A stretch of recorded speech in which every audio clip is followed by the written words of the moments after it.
Assalamualaikum warahmatullahi wabarakatuh. Ila khandratin Nabil Mustafa Rasulillah sallallahu alaihi wasallam wa ala ikhwanihi minal anbiya al-mursalin wal awliya asyhadu asyhalikin wal malaikatil muqarrabin, khususan musannif handal kitab Syekh Fathul Al-Burhanpuri wa khususan Syekh Samsuddin As-Sumatri wa khususan Syekh Audur of Asingke wa khususan Syekh Muhib Amijana wa khususan Syekh wa khususan Syekh wa khususan yang santri wa furu'ihi wa usulihi wa talamidihi wa khususan masyaykhim wa asyadidi wa asyadihim lahumul fatihah. A'udzu billahi minasyaitonir rajim. Bismillahirrahmanirrahim. Alhamdulillahirabbil alamin arrahmanir rahim maliki yaumiddin. Iyyaka na'budu wa iyyaka nasta'in ihdinas siratal mustaqim. Shiratal ladzina an'amta 'alaihim ghairil maghdubi 'alaihim waladdallin. Bismillahirrahmanirrahim. Alhamdulillahilladzi allamani bi ulumil ulama'il muwahhidin wal muhaqqiqin wa arsyadani ila tariqim mustaqim. Wassalatu wassalamu ala sayyidil wujud wal arwah nabiyyina Muhammadin sallallahu alaihi wasallam alladzi jaa'a bisyari'ah wa tariqah wal haqiqah wal ma'rifah wa ala alihi wa sahbihi ajma'in, amma ba'du. Subhanaka la ilma lana illa ma 'allamtana innaka antal alimul hakim. La haula wa la quwata illa billahil aliyyil azim. Malam ini kita melanjutkan pengajian kitab At-Tuhfah Al-Mursalah yang bersumber dari naskah Girijaya Kiai Muhammad Santri. Pembahasan kitab At-Tuhfah sudah sampai pada halaman 72. Qala musannif rahimakumullah wa nafa'na bihi wa bi ulumihi fi darini amin ya rabbal alamin. Ayyuhat talibu,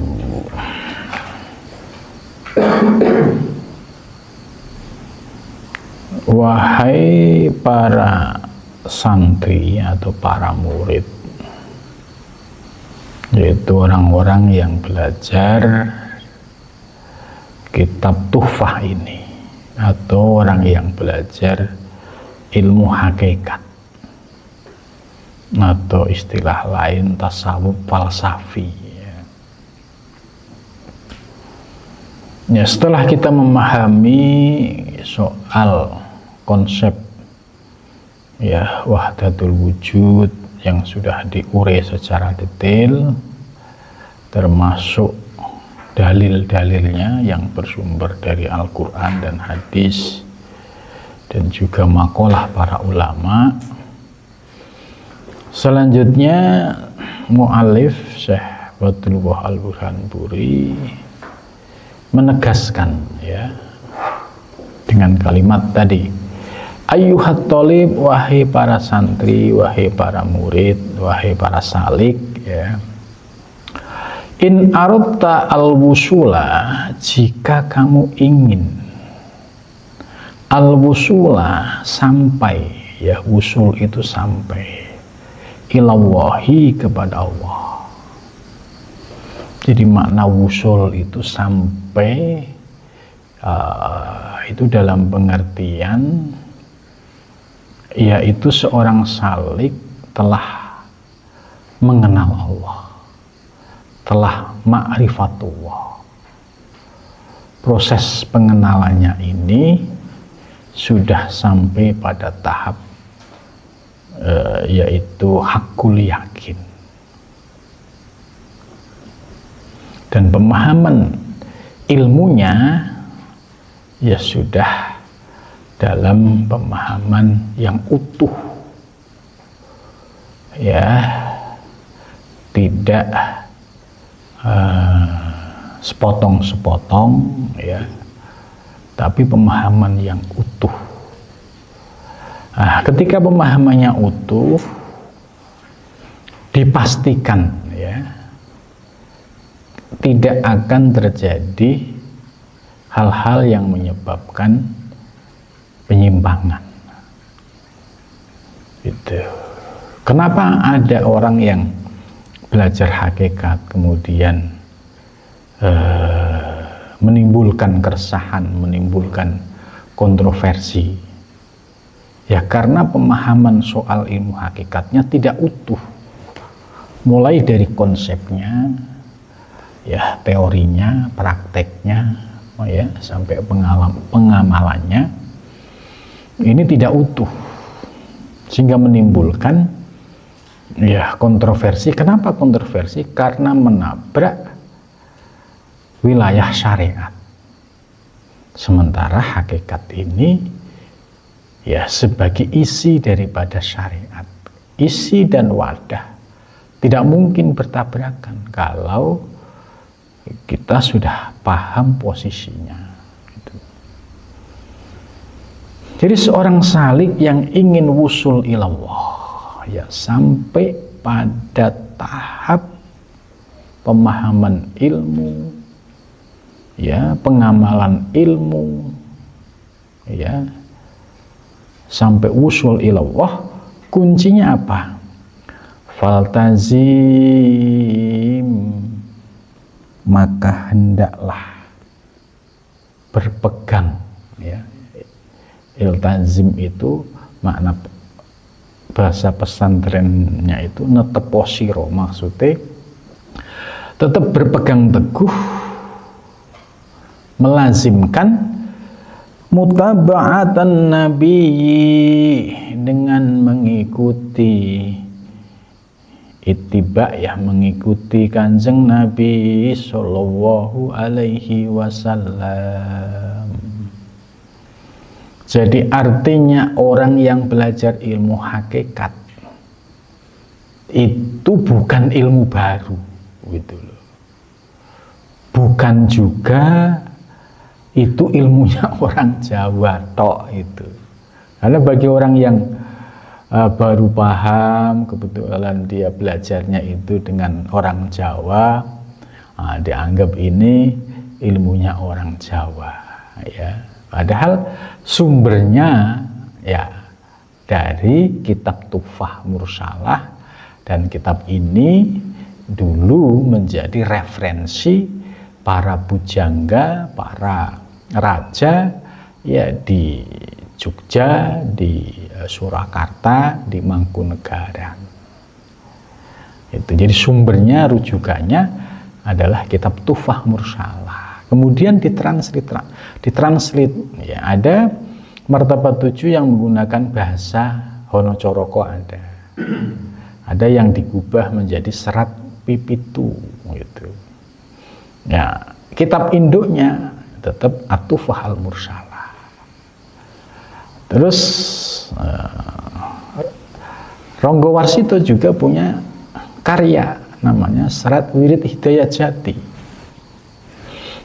Salah satu isinya, jadi Serat Wirid Hidayat Jati ini kumpulan dari ilmu yang diperoleh oleh Ronggo Warsito pada saat ngaji dengan Ki Kesan Besari. Kalau kita cek sumber ilmu dari kitab Serat Wirid Hidayat Jati, nggak lepas dari Ihya Ulumuddin, membahas soal nafsu. Terus juga tentang martabat 7, ya. Kemudian tambah yaitu ajaran-ajaran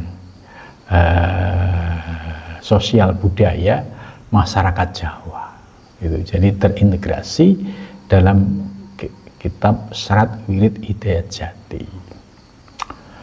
Pada saat zaman Ronggo Warsito, ya masih ya dibimbing oleh Ki Kesan Besari Ponorogo, pemahaman dan pengamalannya masih utuh, masih berpegang pada syariat. Karena ini fal iltizamu mutabatin nabi ini harga mati. Orang belajar hakikat, ya rujukannya apa? Kan harus jelas rujukannya siapa? Ya rujukannya ya mengikuti Kanjeng Nabi besar Muhammad Shallallahu Alaihi Wasallam. Jadi jelas itu. Nah, akan tetapi para pengikut kitab Wirid Serat Hidayat Jati setelah Ronggo Warsito meninggal, ya mereka ngajinya dari buku ke buku tanpa mendapatkan bimbingan dari seorang mursyid yang kamil mukamil yang ngerti secara utuh seluk beluk keilmuan. Akhirnya muncullah interpretasi penafsiran-penafsiran yang tidak utuh. Muncullah pemahaman ya seperti sholat itu tidak perlu dengan rukuk, sujud, istilahnya tidak perlu jengkang-jengking gitu. Cukup yang penting eling gitu. Nah, pemahaman ini sudah mulai menyimpang. Ya kalau dia tahu Serat Wirid Jati itu sumbernya dari sumber ajaran hakikatnya dari kitab Martabat 7. Martabat 7 itu sumbernya kitab Tuhfah. Dan di dalam kitab Tuhfah ya setelah diurai tentang Martabat 7 ada penegasan oleh mu'alif, para murid, para salik, ketika kamu ingin wusul ilallah, kuncinya apa? Iltizamu mutabatin nabi, harus mengikuti syariat Nabi besar Muhammad Shallallahu Alaihi Wasallam. Artinya ya sholatnya tetap sholat dengan yaitu wudhu dulu ya, karena wudhu ini ya menjadi syarat sahnya sholat itu. Kalau nggak wudhu ya nggak sah sholatnya. Ini kemudian dibahas pada ilmu fikih. Nah, kemudian masuk ke wilayah sholat. Dari takbir sampai salam juga harus mengikuti prinsip-prinsip dalam ilmu fikih. Ilmu fikih sumbernya dari mana? Ya dari syariat Nabi Muhammad yang bersifat dzahir. Nah, sedangkan aspek batinnya yaitu berpegang pada ayat Al-Quran aqimis sholah ya inna sholata lidzikri, dirikanlah sholat, sesungguhnya sholat untuk mengingatku, mengingat Allah. Maka ketika mengamalkan aqimis sholah lidzikri tetap dengan tata cara praktek yang sesuai syariah Nabi, baik lahir maupun batin. Maka ada integrasi, ya, tidak dipisah. Yang penting eling, ya, eling marang Gusti. Ya, saya sambil udut tapi eling, ini sudah sholat. Nah, ini yang akhirnya menimbulkan kontroversi dan semakin jauh dari syariat Nabi besar Muhammad Shallallahu Alaihi Wasallam. Jadi mu'alif sudah menegaskan, hei siapapun yang belajar ilmu hakikat, karena ilmu hakikat di Jawa itu nggak bisa lepas dari kitab Tuhfah ini, dan ini induknya. Itu, dan kitab yang kita baca ini ya sumbernya dari Kiai Santri dulu ngajinya sama Kiai Kesan Besari. Ya Kesan Besari ini juga gurunya Ronggo Warsito. Oh ya, terus Ki Kesan Besari ya belajar dengan Bagus Muhyiddin ya. Terus dari bapaknya yaitu Syekh Muhyi Pamijahan. Syekh Muhyi ke atasnya ke Syekh Abdul Rauf Asingkili. Syekh Abdul Rauf ke atasnya ke Syekh Al-Qusasi. Syekh Al-Qusasi naik lagi Syekh Al-Qurani dulu. Syekh Al-Qurani naiknya ke Syekh Al-Qusasi yang tinggal di Haromen zaman itu. Jadi sumbernya dari Arab, Mekah, Madinah, ya kitab ini gitu. Terus dibawa oleh ulama Nusantara, ya, oleh pertama yang bawa ini Syekh Syamsuddin Sumatrani. Beliau wafat di Malaka karena ikut perang melawan Portugis. Terus selanjutnya diteruskan oleh Syekh Abdul Rauf As-Singgili. Nah, Syekh Abdul Rauf As-Singgili ini punya murid yang menyebarkan kitab ini ke seluruh wilayah Nusantara, sampailah ke Jawa, dibawa oleh Syekh Muhyi Pamijahan. Jadi kalau ada orang dapat ilmu hakikat ya dari sesepuh-sesepuh di Jawa dulu, maka sesungguhnya ajaran-ajaran hakikat yang diperoleh dari sesepuh-sesepuh itu nggak lepas dari induknya, yaitu kitab yang sumbernya dari kitab Tuhfah Al-Mursalah itu. Maka di dalam kitab ini jelas kalau berhakikat yang benar, maka tetap harus mengikuti syariat Nabi besar Muhammad Sallallahu Alaihi Wasallam. Awalan itu sejak permulaan awal. Maksudnya ya sejak ngaji, ya gue harus punya pondasi syariat juga. Itu. Kaulan, ya ucapan, ya harus mengikuti syariat Nabi. Nah, yang dimaksud kaulan ini, ya, di dalam pemahaman ilmu hakikat kan sudah dipilah. Hakikat itu setelah kita paham teorinya, prakteknya itu kan dengan syuhud. Syuhud itu apa? Memandang objek dengan mata lahir, sedangkan mata batin mengembalikan kepada Allah Subhanahu wa Ta'ala. Artinya pada saat melihat objek alam semesta, ya menggunakan mata lahiriah, tapi batiniahnya mengembalikan kepada Allah. Jadi pengamalannya bersifat batiniah, bersifat zauki, rasa. Nah, ketika berargumentasi, berdakwah, ya tetap harus menggunakan syariat Nabi yang sudah ada di dalam Al-Quran maupun Al-Hadis. Misalnya menjelaskan sholat, ya harus syariat yang telah dicontohkan oleh Nabi. Sebagaimana di dalam hadis, Shollu kama ro'aitumuni usolli. Ya, ini hadis Nabi. Sholatlah kalian, ya, sebagaimana kamu melihat aku saat sholat.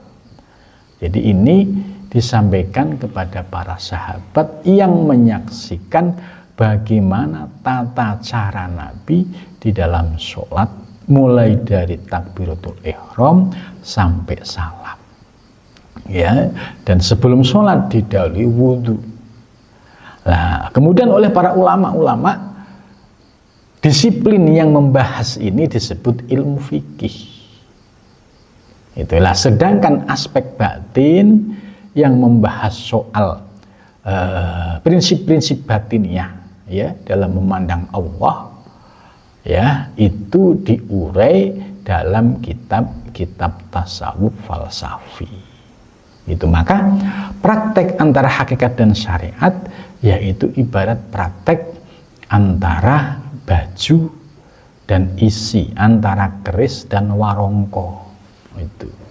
Jadi nggak bisa dipisahkan. Itu.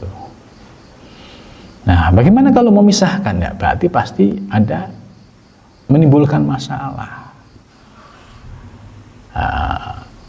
Artinya apa? Kalau ada orang memahami hakikat, ya, kemudian tidak mengikuti syariat Nabi, kemudian bagaimana proses perjalanan ruhaninya, spiritualnya? Pasti bermasalah. Karena tidak mungkin Allah mengangkat derajat ruhani seseorang kalau dalam proses perjalanannya sudah ada ilat, sudah ada cacat. Cacatnya di mana? Yaitu tarikus syariah, meninggalkan syariat Nabi. Bagaimana dia bisa wusul ilallah wong syaratnya sudah cacat itu. Nah, tapi saya melihat ada orang yang hakikat dia sakti ya. Kalau soal kesaktian itu ya bisa kerjasama dengan jin juga bisa. Ya, jin itu banyak yang menipu orang-orang yang memasuki wilayah hakikat, kemudian dengan memberikan kesaktian-kesaktian biar seolah-olah itu nampak karomah gitu. Padahal ini jin, ini tipu daya. Nah, orang yang mengenal ilmu hakikat ya pasti tidak akan tergoda oleh hal-hal semacam itu, karena itu hijab ya, hijab bagi seorang salik dalam menuju Allah Subhanahu wa taala. Ketika ada tipu daya jin yang menawarkan berbagai macam fasilitas ya, pingin sakti, pingin menjadi dukun macam-macam gitu ya, kalau kau diikuti ya dia akan terhenti perjalanannya. Ya sudah cukup jadi dukun gitu. Sudah tidak menjadi salik yang targetnya wusul ilallah. Kalau seorang salik tujuannya wusul ilallah, ya kuncinya iltizamu mutaba'atin nabi ya dohiron wa batinan gitu. Maka disinilah letak praktek syariat dan hakikat itu secara sinergis itu. Ketika dia menyampaikan kepada jamaah, kepada publik ya dengan dalil-dalil yang sumbernya dari Quran dan hadis itu. Wa fi'lan dan perbuatan ya, perbuatannya juga harus merujuk kepada Kanjeng Nabi besar Muhammad sallallahu alaihi wasallam. Jadi Nabi ini ya teladan yang ideal ya, maka disebut Nabi ini insan kamil ya, prototip insan kamil, manusia yang paripurna secara lahir dan batin. Tidak ada orang yang memiliki kedudukan rohani ya yang mengalahkan Nabi, itu tidak ada ya. Nabi ini ya menduduki makom rohani tertinggi itu, apalagi orang yang sesudah zaman Nabi Muhammad ya, semua ketika diangkat derajatnya menjadi kekasih-kekasih Allah, yaitu pasti persyaratan tertib syariat hakikatnya ini menjadi dasar utama itu. Jadi tidak mungkin orang yang cacat secara syariat misalnya kemudian diangkat menjadi kekasih Allah. Karena apa? Nah, pasti akan merusak. Misalkan ada seorang guru terus ya secara praktek tidak tertib syariatnya ya, bagaimana mungkin akan wusul ilallah kalau tidak iltizamu syariatun Nabi gitu. Jadi ini ya kunci bagi siapapun yang ingin mengikuti syariat Nabi dalam pengertian mengikuti pengamalan hakikat yang benar ya, itu tidak bisa melepas dari syariat Nabi besar Muhammad sallallahu alaihi wasallam. Jadi tertib sekali lahir batinnya. Zohiron ya, dari aspek zohir. Nabi dahar makan ya kita makan, Nabi tidur ya kita tidur gitu. Ya, wabatinan dan batiniahnya. Ya, Nabi memerintahkan kita untuk riyadhah mujahadah, ya sudah kita berlatih riyadhah mujahadah. Ya, hadis Nabi memerintahkan untuk memperbanyak zikir, ya kita mengamalkan zikir itu. Ya, Nabi biasa melek malam, ya kita kalau ada kesempatan ya bisa melek malam itu. Tapi melek malam yang positif yang digunakan untuk tafakur, munajat dan zikir kepada Allah Subhanahu wa taala. Jadi ini kunci dari ya Syekh Burhanuddin Ulakan, dari Syekh Fatullah Al-Burhanpuri, dan ini menjadi prinsip bagi ulama muhakkikin baik di dunia Islam maupun di Nusantara. Jadi para ulama yang mengembangkan ajaran hakikat di Nusantara yang nggak lepas dari prinsip-prinsip yang disampaikan dalam kitab At-Tuhfah ini.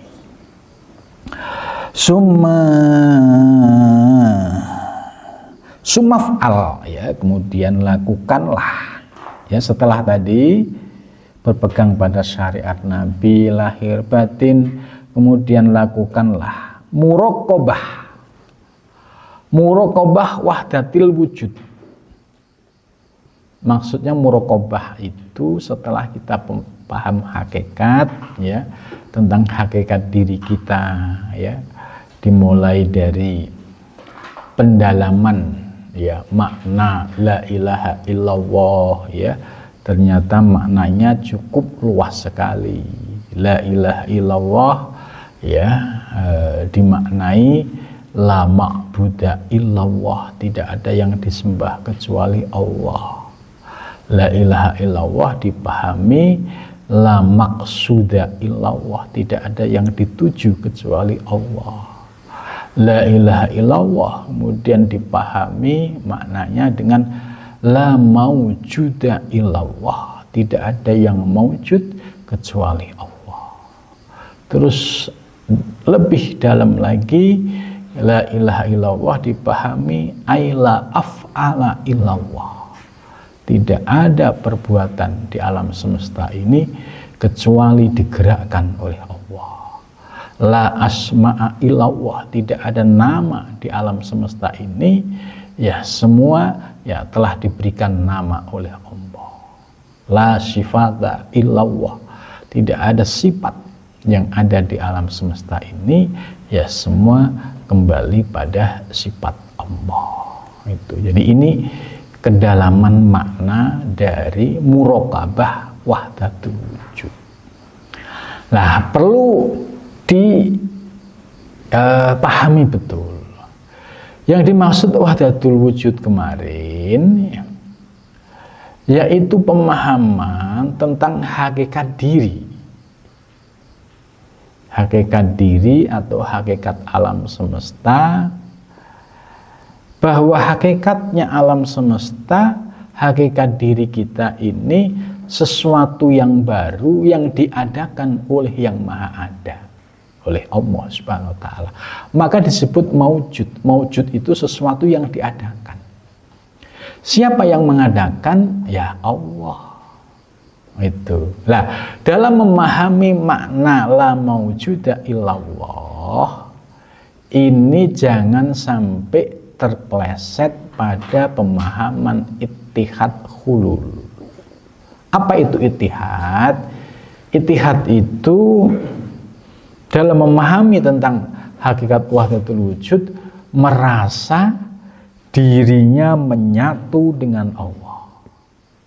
Jadi merasa dirinya menyatu, hamba menyatu. Hamba ini kan baru, ya, makhluk baru, kok menyatu dengan Allah yang maha suci?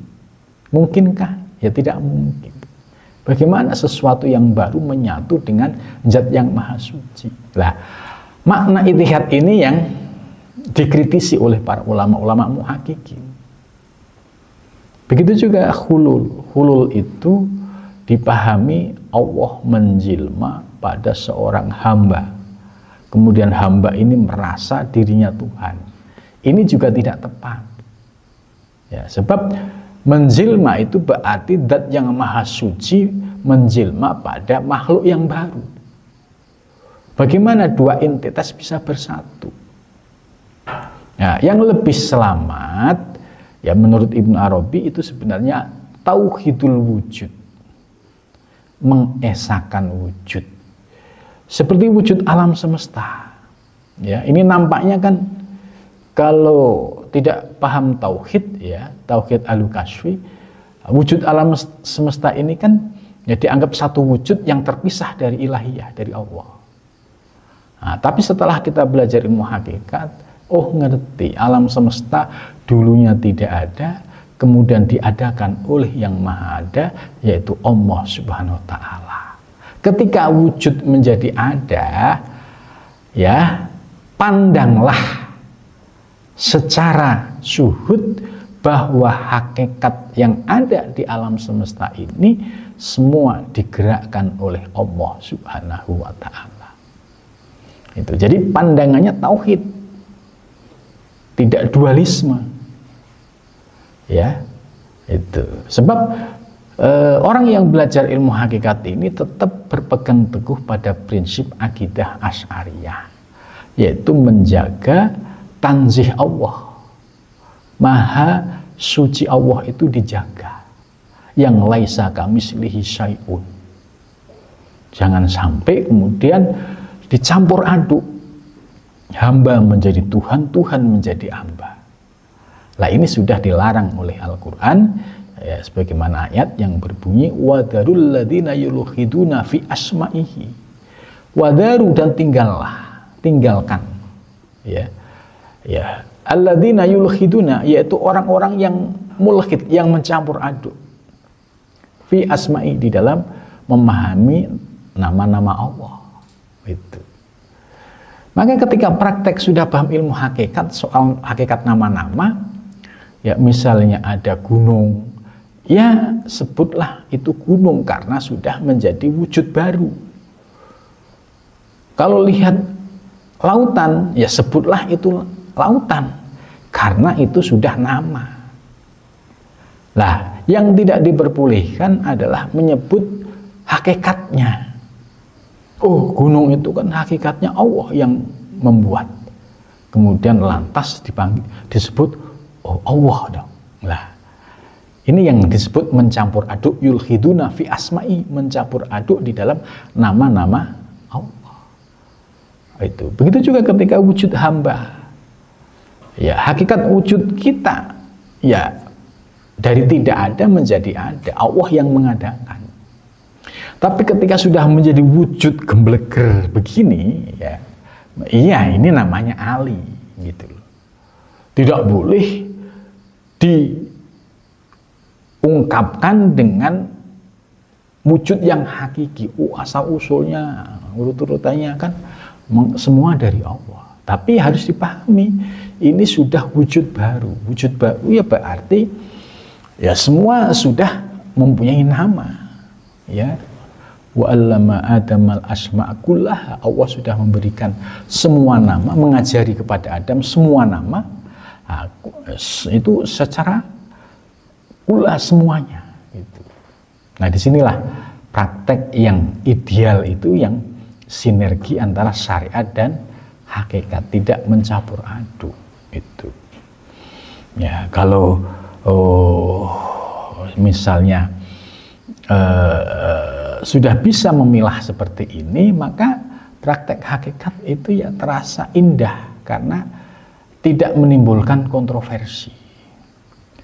Nah, berbeda dengan praktek muridnya Syekh Siti Jenar yang direkam dalam kitab Serat Centini, ya, itu dijelaskan, diurai di situ, yaitu ada murid Syekh Siti Jenar sedang gembala kambing, ya, kemudian dia ingin ikut hadir di alun-alun Masjid Demak, karena di situ sedang ada diskusi antara Wali Songo dan Syekh Siti Jenar. Terus dia lari, tiba-tiba terucap kalimat, "Hai tunggu, Allahnya lagi lari." Gitu. Lah, maksud contoh yang diungkap dalam Serat Centini ini maksudnya orang yang salah memahami ilmu hakikat. Bagaimana dia seorang hamba ngaku Allah, "Hei tunggu, Allahnya lari." Nah, ini yang problemnya itu di sini. Nah, coba kalau dia bisa memahami secara proporsional, ya hakikatnya kita memang diciptakan oleh Allah, diadakan oleh Allah. Tapi ketika kita sudah menjadi wujud baru, itu sudah punya nama. Lah, sebutlah nama itu. Lah, ketika menyebut nama itu, syuhud itu akan terkoneksi kepada fa'il al-hakiki, kepada penggerak yang sesungguhnya, yaitu kepada Allah Subhanahu wa Ta'ala. Itu. Nah, inilah praktek yang ideal itu. Maka para sunan zaman Wali Songo ya, seperti Sunan Kalijaga itu juga sudah memberikan sebuah ilustrasi ya dalam dunia pewayangan ya, bahwa hakikatnya hamba ini ya seperti wayang. Seluruh gerakannya digerakkan oleh sang dalang. Tapi ketika dalam penampilan ya, misalnya lakonnya Petruk ya, ya pasti dalang akan nyebut itu Petruk dengan segala sifat-sifat yang melekat pada dirinya. Tidak mungkin Petruk dianggap disebut dengan sang dalang gitu. Jadi ini sesungguhnya contoh praktik ideal dalam memahami hakikat dan syariat. Kita paham betul bahwa cerita dalam perwayangan ya, dan tokoh-tokohnya itu kan hanya sekedar tokoh yang cerita dan gerakannya itu semua tergantung dari sang dalang. Mau dibikin jungkir balik kayak apa juga tergantung sang dalang. Nah, tapi dalam praktek penampilan ya, perform ketika pesta wayang digelar ya, pasti sang dalang bisa memposisikan secara proporsional gitu. Tidak mungkin sang dalang ngomong ini Petruk, tapi hakikatnya ini yang menggerakkan adalah dalang gitu kan. Ya, ketika Petruk beraksi ya kita pahami secara ilmu hakikat ya memang yang menggerakkan itu dalang gitu. Tapi Petruk punya cerita, punya lakon. Maka sang dalang ketika menceritakan Petruk ya sesuai dengan skenarionya, sesuai dengan karakter dan sifatnya. Itulah disinilah contoh bagaimana keseimbangan antara praktek syariat dan hakikat itu ya telah dicontohkan dalam bentuk ya penampilan tontonan wayang yang dulu ya zaman Sunan Kalijogo ini menjadi salah satu strategi pengajaran ilmu hakikat kepada masyarakat umum. Sebab masyarakat zaman itu kan nggak ngerti kitab kuning, nggak ngerti Quran, nggak ngerti hadis. Tapi yang penting substansinya masuk dulu. Oh, ternyata kita ini wayang gitu. Jadi ada strategi kebudayaan ya di dalam berdakwah ya, ini yang dilakukan oleh Sunan Kalijaga. Ya termasuk yang santri ini dulunya juga punya wayang gitu. Nah, sesungguhnya strategi wayang ini sebagai media dakwah. Ya, kalau murid-murid yang ngerti kitab kuning semua begini, ya tidak usah pakai wayang. Tapi kan masyarakatnya awam, masyarakat umum gitu. Ketika sang dalang mengurai soal hakikat diri, pasti logika orang yang nonton ya ketika paham cocok, oh iya benar juga ya gitu. Nah, inilah cara strategi mengenalkan ya hakikat, ilmu hakikat kepada umat secara umum. Jadi perlu melalui strategi budaya tadi gitu.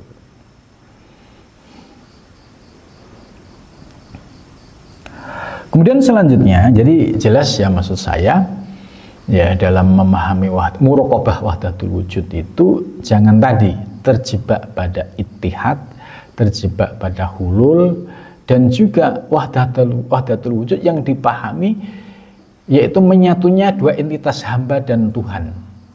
Termasuk konsep manunggaling kawula Gusti ini juga problematik karena ini penyatuan dua entitas hamba dan Tuhan. Padahal sesungguhnya ya keesaan itu. Kalau kita ibaratkan ya di dalam penjelasan di awal gitu, dalam memahami hakikat wujud itu kan ya seperti kita melihat laut yang esensinya adalah air, kita kemudian melihat ombak, ya esensinya juga tetap air, kemudian ketika di pinggir lihat buih, esensinya juga air gitu. Begitu juga perumpamaan ya seperti asal usul wujud pohon kurma ya, di dalam kitab ini kemarin juga dijelaskan pohon kurma yang sekarang besar, yang sekarang berbuah, ada daun, ada macam-macam ranting, semuanya dulu berawal dari yaitu biji kurma. Begitu juga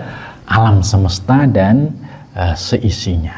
Ini salah satu bagaimana para ulama terdahulu itu membuat analog itu supaya memudahkan cara berpikir kita untuk bisa menerima maksud yang dikehendaki. Jadi yang kedua yaitu perlu muraqabah wahdatul wujud. Nah ini bagi para salik konkretnya yaitu pada saat praktek zikir nafi isbat. Jadi zikir nafi isbat la ilaha illallah ya, illallah itu benar-benar didasari, dibarengi dengan muraqabah, dihayati maknanya ya sampai dia menemukan makna-makna substansi la ilaha illallah ya, aila ma'buda illallah, la maqsuda illallah, la maujuda illallah. Nah ini namanya muraqabah, melihat ke dalam diri ya, memahami tentang makna rahasia dari la ilaha illallah itu. Nah, yang penting tadi jangan tetap menjaga tanzih Allah, tidak ittihad, tidak hulul, dan juga tidak terjebak pada makna wahdatul wujud yang bersifat tekstual tadi. Sanian allati ainu manal kalimah thayyibah ya. Jadi muraqabah wahdatul wujud ini sebagai syarat yang kedua. Yang pertama tadi iltizamu mutaba'atin nabi ya, harus konsisten mengikuti syariat nabi lahir batin. Yang kedua yaitu muraqabah makna wahdatul wujud yang bersumber dari kalimat thayyibah yaitu la ilaha illallah min ghairi istiratil wudu, tanpa harus dengan syarat wudu. Maksudnya diamalkan makna-makna la ilaha illallah tadi, la maujuda illallah, la ma'buda illallah ya, la maqsuda illallah, itu diamalkan kapanpun dan dimanapun saja tanpa harus ada syarat dengan wudu. Maksudnya oh saya kan belum wudu gitu. Jadi artinya bisa diamalkan, dipraktikkan kapanpun dan dimanapun. Wa in wujida fahuwa awalan wala min tahsisin waktin ya. Dan jika ya ditemukan ya fahuwa awalan, yaitu pada saat pertama, wala min tahsisin, dan juga tidak perlu ya waktu secara khusus. Tahsisi waktin, duna waktin, bukan satu waktu ya, artinya setelah paham makna la ilaha illallah ya, ada kalanya zikir yang duduk ba'da sholat itu ya harus diamalkan. Tapi setelah itu makna-makna yang kita pahami dari la ilaha illallah itu bisa dipraktekkan di luar sholat. Maka kesadaran mengamalkan makna substansi la ilaha illallah ya, ini yang sering disebut sholat daim gitu. Jadi maksudnya sholat daim itu apa? Kesadaran mengingat Allah secara berkekalan, dimanapun, di kapanpun dia selalu ingat Allah. Di tempat kerja, di jalan selalu ingat Allah. Ini yang disebut tanpa tahsisi waktin duna waktin. Wa min ghairi mulahadatin nafsi, ya, dan juga tanpa dengan keterkaitan nafas, duhulan masuk, wa khurujan dan keluar. Jadi maksudnya juga tidak harus terjebak dengan keterikatan nafas, ya, jiwa, ya, duhulan wa khurujan, baik masuk maupun keluar fil muraqabati, di dalam muraqabah. Itu jadi artinya muraqabah ini esensinya ya suhud tadi loh. Jadi esensi muraqabah yaitu suhud, memandang Allah tanpa dibatasi oleh ruang dan waktu dimanapun kita berada. Gitu. Nah ini kalau dibahasakan tadi yang disebut dengan sholat daim, ya, itu istilah saja. Sholat daim itu sebenarnya kesadaran mengingat Allah di luar waktu sholat yang berkekalan. Itu bukan menjadi satu sholat yang terpisah dari sholat yang fardu, tidak, gitu. Hanya istilah bahwa kesadaran mengingat Allah itu berkekalan. Itu. Wala min mulakhadati hurufil kalimati thayyibah, dan juga ya tidak ya terkait erat juga dengan huruf-huruf kalimat thayyibah. Tidak harus berzikir la ilaha illallah lagi, gitu, karena maknanya sudah dapat. Oh, lihat pohon, lihat, itu sudah makna zikir semua yang terurai, gitu. Akan tetapi harus diingat, harus istiqomah, ya, di dalam mengamalkan zikir nafi isbat itu harus ada. Jangan lantas kemudian ini diilangin, wah yang penting eling sama Allah, gitu kan. Ya, sebagai seorang salik, ya, tetap kaifiatnya berpegang pada zikir nafi isbat la ilaha illallah, ya. Ada yang 100, ada yang 165.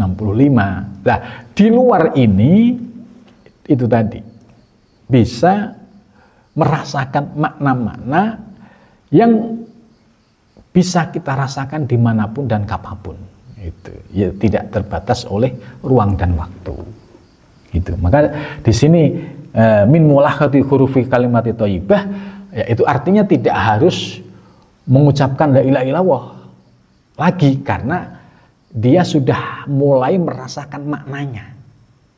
Itu. Jadi memahami la maujuda illallah itu sudah tidak terucap, tapi sudah dirasakan. Ketika melihat objek apapun itu sudah dirasakan. Itu. Balatulah itu ilal makna, ya, bahkan dia tidak ada yang diingat kecuali makna. Oh iya, oh iya, gitu. Oh iya, gitu. Oh iya, gitu. Artinya terbuka dari sisi rohani tentang rahasia-rahasia di balik makna la ilaha illallah. Jadi zikir setara awalnya tetap la ilaha illallah. Setelah paham zikir la ilaha illallah, kemudian paham maknanya, paham prakteknya, ya ternyata praktek la ilaha illallah ini ya lebih luas, ya, tidak terbatas oleh ruang dan waktu lagi. Itu ilal makna, balalu itu ilal makna faqat. Fi kulli halin, pada setiap keadaan. Iman pada saat berdiri, gitu kan? Au qaidan, wa qaidan, dan duduk. Jadi sudah menikmati berdirinya ya ingat Allah, duduknya ya ingat Allah, masian jalannya ya ingat Allah, au mutajian tidur miringnya juga ingat Allah, au mutaharikan atau dia bergerak juga ingat Allah, au sakinan atau dia sedang diam juga dalam keadaan ingat Allah, sariban pada saat dia makan juga ingat Allah, ingat air yang diminum, ya, itu hakikatnya siapa yang menciptakan, ya. Au akilan atau pada saat dia makan, dia ingat apa yang ada di depan piringnya itu senantiasa disadari dengan mengingat Allah. Ini ya memahami makna dari kalimat thayyibah la ilaha illallah dalam prakteknya ternyata ya luar biasa. Nah, itu ya. Wa tariqul muraqabati, dan bermula jalan muraqabah ya, thariqah muraqabah. Metode muraqabah itu gimana sih? Ya, muraqabah itu selalu yaitu melihat gerak-gerik hati kita ya. Apakah dalam posisi ingat Allah atau tidak gitu.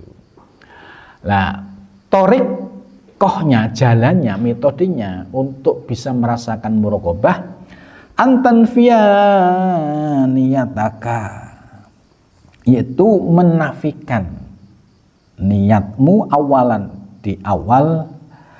Wan niyatu, dan niat ibaratun sebagai ibarat an ayyakuna, hendak ada hakikatika, hakikatmu, wa batinuka, dan batinmu, wirul haqi, dari selain hak subhanahu wa ta'ala. Jadi maksudnya yaitu menafikan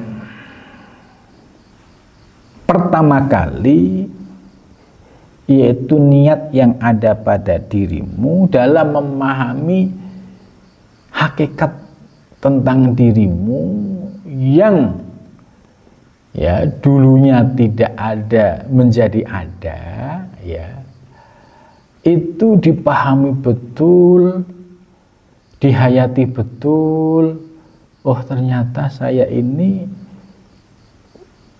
prosesnya ya dari tidak ada, mulai dari sulalah mintin sampai berproses terus sampai menjadi wujud ini semua mutlak anugerah dari Allah Subhanahu wa ta'ala. Itu sehingga ketika melihat wujud kita langsung ingat Allah gitu. Nah, itu. Jadi ketika melihat diri kita ya ingat Allah. Itu karena apa? Ya Allah yang mengadakan. Gitu. Nah, tapi yang nggak boleh ngaku-ngaku Allah gitu loh. Gitu. Oh, berarti diriku Allah dong. Lah itu yang salah. Ya, kita ini ya sebagai abdun ya abdun, hamba ya hamba gitu. Yang nggak boleh itu tadi mencampur aduk. Ketika sudah paham hakikat kemudian ngaku-ngaku. Nah, itu yang salah itu. Walatan fi hadhihi wa huwa ainu makna la ilaha, dan jangan menafikan niat ini yaitu sebagai esensi makna la ilaha. Jadi tidak ada Tuhan ya. Tuhan itu apa ya? Sesuatu yang muncul dalam diri kita yang menjadi persepsi kita. Kayak diri kita menjadi merasa ada ini kan sesungguhnya persepsi. Ya, diri kita merasa ada ini kan persepsi kita. Padahal hakikatnya siapa yang mengadakan? Kan Allah. Siapa yang mewujudkan? Kan Allah. Itu. Kemudian muncul persepsi kita, kehambaan tadi, merasa ada. Itu. Lah ini harus dinolkan, dizerokan. Itu. Dinetralkan bahwa hakikat wujud kita ini ya semua mutlak dari Allah gitu. Summa tasbutul haqqo subhanahu wa ta'ala fi batinika, kemudian ditetapkan dalam batinmu itu ya, kemudian ditetapkan dalam batinmu la ilaha illallah. Jadi tidak ada ilah, Tuhan, persepsi tentang diri kita yang tadi merasa ada, merasa hebat, merasa macam-macam. Ini kan persepsi kita, padahal tidak. Termasuk wujud kita ini kan persepsi kita, padahal yang mewujudkan dari awal sampai akhir itu Allah. La illallah ini diisbatkan ya setelah kita kosongkan la ilaha, tidak ada Tuhan ya, tidak ada persepsi-persepsi yang kita bangun kemudian kita netralkan. Tidak ada Tuhan, tidak ada wujud yang hakiki illallah, illa kecuali, ini isbat Allah ya, hanya Allah Subhanahu wa ta'ala. Akhirnya ketika zikir la ilaha illallah itu bisa menafikan keakuan diri kita, mengisbatkan eksistensi Allah Subhanahu wa ta'ala. Oh iya ya, ternyata hakikat kita ini dari tidak ada menjadi ada, ya kembali semuanya kepada Allah Subhanahu wa ta'ala. Ini sanian, ya, bagian yang kedua. Ayuhat talib, ya wallahu a'lam bissawab. Ya, sampai sini dulu.